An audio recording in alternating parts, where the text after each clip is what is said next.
ರೇಣುಕಾಸ್ವಾಮಿ ಕೊಲೆ ಕೇಸ್ನಲ್ಲಿ ಜೈಲು ಸೇರಿರುವಂತಹ ದರ್ಶನ್ ಅವರನ್ನ ನೋಡೋಕೆ ಇವತ್ತು ಪರಪ್ಪನ ಅಗ್ರಹಾರಕ್ಕೆ ಅವರ ತಾಯಿ ಬಂದಿದ್ರು. ತಾಯಿ ಮೀನಾ ಜೊತೆಗೆ ಪತ್ನಿ ವಿಜಯಲಕ್ಷ್ಮಿ ಕೂಡ ಆಗಮಿಸಿದ್ದಾರೆ. ಬ್ರೇಕಿಂಗ್ ಲಭ್ಯವಾಗ್ತಾ ಇದೆ.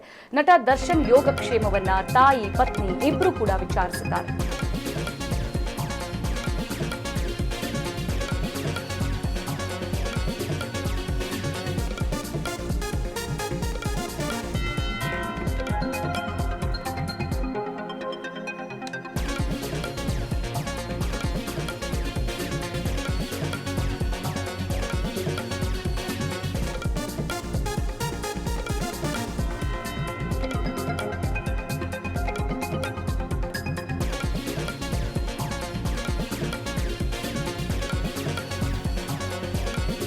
ರೇಣುಕಾಸ್ವಾಮಿ ಕೊಲೆ ಕೇಸ್ನಲ್ಲಿ ದರ್ಶನ್ ಜೈಲು ಸೇರಿದ್ದಾರೆ. ಸದ್ಯ ದರ್ಶನ್ ಅವರನ್ನ ನೋಡೋಕೆ ಪರಪ್ಪನ ಅಗ್ರಹಾರಕ್ಕೆ ದರ್ಶನ್ ಅವರ ತಾಯಿ ಮೀನಾ ತೂಗುದೀಪ ಆಗಮಿಸಿದ್ದಾರೆ. ಹಾಗೆ ದರ್ಶನ್ ಅವರ ಪತ್ನಿ ವಿಜಯಲಕ್ಷ್ಮಿ ಕೂಡ ಬಂದಿದ್ರು.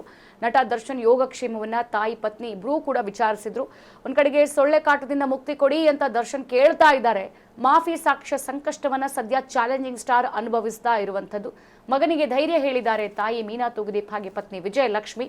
ಈಗ ಗಮನಿಸ್ತಾ ಇದೀವಿ, ಎಂಥ ಪಾಪಿ ಮಗನಾದ್ರೂ ಕೂಡ ಹೆತ್ತವರಿಗೆ ಹೆಗ್ಗಣ ಮುದ್ದು ಅನ್ನೋ ಹಂಗೆ ಸದ್ಯ ಈಗ ಅವರು ರೇಣುಕಾಸ್ವಾಮಿ ಕೊಲೆ ಕೇಸ್ನಲ್ಲಿ ಜೈಲಲ್ಲಿ ಇರ್ಬೋದು, ಆದರೆ ಮೀನಾ ತೂಗುದೀಪ್ ಅವರಿಗೆ ಮುದ್ದಿನ ಮಗ ದರ್ಶನ್ ಅಷ್ಟೇ ಹೇಳ್ಬಹುದಕ್ಕೆ ಸಾಧ್ಯ. ಈಗ ದರ್ಶನ್ ಅವರು ಜೈಲಲ್ಲಿ ಇರೋದ್ರಿಂದ ಅವರನ್ನ ನೋಡೋದಕ್ಕೆ ಮೀನಾ ತೂಗುದೀಪ್ ಅವರು ಬಂದಿದ್ರು. ಅವರ ಜೊತೆಗೆ ಪತ್ನಿ ವಿಜಯಲಕ್ಷ್ಮಿ ಕೂಡ ಆಗಮಿಸಿದ್ರು. ಒಂದ್ ಕಡೆಗೆ ಈಗ ಸೊಳ್ಳೆಗಳು ಹೆಚ್ಚಾಗಿ ಮೊಟ್ಟೆ ಇಡುವಂತಹ ಸಂದರ್ಭ, ಹಾಗಾಗಿ ಯಥೇಚ್ಛವಾಗಿ ಸೊಳ್ಳೆ ಕಾಟ ಹೆಚ್ಚಾಗಿರುತ್ತೆ. ಈಗ ಪರಪ್ಪನ ಅಗ್ರಹಾರದಲ್ಲೂ ಕೂಡ ಸೊಳ್ಳೆ ಕಾಟ ಹೆಚ್ಚಾಗಿದೆ. ಸೊಳ್ಳೆ ಕಾಟದಿಂದ ದಯವಿಟ್ಟು ನಂಗೆ ಮುಕ್ತಿ ಕೊಡಿ ಅಂತ ದರ್ಶನ್ ಪರಿಪರಿಯಾಗಿ ಕೇಳ್ಕೊಂಡಿದ್ದಾರೆ. ಹಾಗೆ ಮತ್ತೊಂದು ಕಡೆಗೆ ಮಾಫಿ ಸಾಕ್ಷ್ಯ ಸಂಕಷ್ಟ ಕೊಡುವ ಈಗ ಚಾಲೆಂಜಿಂಗ್ ಸ್ಟಾರ್ ಅನುಭವಿಸ್ತಾ ಇರುವಂಥದ್ದು.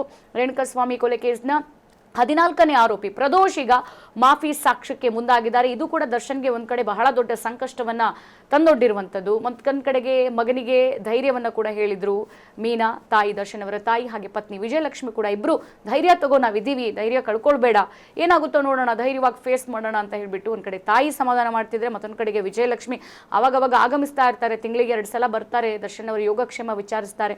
ಅವರಿಗೆ ಇಷ್ಟದ ಆಹಾರ ಎಲ್ಲ ಕೊಟ್ಟು ಮಾತಾಡಿಸ್ಕೊಂಡು ಹೋಗ್ತಾರೆ. ಆದರೆ ಸದ್ಯಕ್ಕೆ ದರ್ಶನ್ ಅವರ ಮುಂದೆ ಇರುವಂಥದ್ದು ಒಂದು ಪ್ರದೋಷ್ ಎಲ್ಲಿ ಮಾಫಿ ಸಾಕ್ಷ್ಯ ಹೇಳಿ ಮತ್ತೆ ಅವರಿಗೆ ಒಂದು ಕೇಸ್ ಮತ್ತೆ ಕಂಟಕ ತಂದು ಒಡ್ಡುತ್ತೆ ಅನ್ನುವಂಥದ್ದಾದ್ರೆ, ಮತ್ತೊಂದು ಕಡೆಗೆ ಸದ್ಯ ಮಲಗೋದಿಕ್ಕೆ ಸಾಧ್ಯವಾಗ್ತಾ ಇಲ್ಲ. ಯಾಕಂತಂದ್ರೆ ಸೊಳ್ಳೆಗಳು ಹೆಚ್ಚಾಗಿರೋದ್ರಿಂದ ಈ ಟೈಮಲ್ಲೇ ಡೆಂಗ್ಯೂ ಮಲೇರಿಯಾ ಹೆಚ್ಚಾಗಿ ಸ್ಪ್ರೆಡ್ ಕೂಡ ಆಗುತ್ತೆ. ಯಾಕಂತಂದ್ರೆ ಸೊಳ್ಳೆಗಳು ಮೊಟ್ಟೆ ಇಟ್ಟು ಮರಿ ಮಾಡುವಂಥ ಸಂದರ್ಭ. ಹಾಗಾಗಿ ದರ್ಶನ್ ಅವರು ದಯವಿಟ್ಟು ನಮಗೆ ಸೊಳ್ಳೆ ಕಾಟದಿಂದ ಒಂದು ಮುಕ್ತಿ ಕೊಡಿಸಿ ಅಂತ ಹೇಳಿ ಪರಿಪರಿಯಾಗಿ ಬೇಡ್ಕೊಂಡಿದ್ದಾರೆ ಇಲ್ಲಿ ವಿಜಯಲಕ್ಷ್ಮಿ ಹಾಗೆ ಅವರ ತಾಯಿ ಅವರ ಹತ್ರ. ಹಾಗಾಗಿ ಈ ಒಂದು ಕುರಿತಂತೆ ವಿಜಯಲಕ್ಷ್ಮಿ ಅವರು ಈಗ ಪೊಲೀಸ್ ಅವ್ರ ಹತ್ರ ಯಾವ ಥರದ ಒಂದು ಮಾತುಕತೆಯನ್ನ ಮಾಡ್ತಾರೆ ಸೊಳ್ಳೆ ಕಾಟಕ್ಕೆ ಸಂಬಂಧಪಟ್ಟಂತೆ ಅಂತದ್ದು ಒಂದು. ಮತ್ತೊಂದು ಕಡೆಗೆ ಈಗ ಮಾಫಿ ಸಾಕ್ಷ್ಯ ಸಂಕಷ್ಟ ಕೂಡ ಈಗ ದರ್ಶನ್ ಅವರ ಮುಂದೆ ಇರುವಂಥದ್ದು. ಹಾಗಾಗಿ ಎರಡೆರಡು ಟೆನ್ಷನ್ ಅಲ್ಲಿ ಈಗ ಸದ್ಯ ದರ್ಶನ್ ಅವರು ಇರುವಂಥದ್ದು. ಅದು ಎಂಥದ್ದೇ ಸಮಸ್ಯೆ ಇರಲಿ, ನೀನು ಧೈರ್ಯ ತನ್ಕೋ, ನಿಮ್ಮ ಜೊತೆಗೆ ನಾವಿದ್ದೀವಿ ಯಾವಾಗಲೂ ಅಂತ ಹೇಳ್ಬಿಟ್ಟು ಒಂದು ತಾಯಿ ಮೀನಾ ತೂಗುದೀಪ್ ಅವರು ಕೂಡ ಸಮಾಧಾನ ಮಾಡಿದ್ದಾರೆ. ಹಾಗೆ ಪತ್ನಿ ವಿಜಯಲಕ್ಷ್ಮಿ ಅವರು ಕೂಡ ದರ್ಶನ್ ಅವರಿಗೆ ಸಮಾಧಾನ ಮಾಡಿ ಅಲ್ಲಿಂದ ತೆರಳಿದ್ದಾರೆ.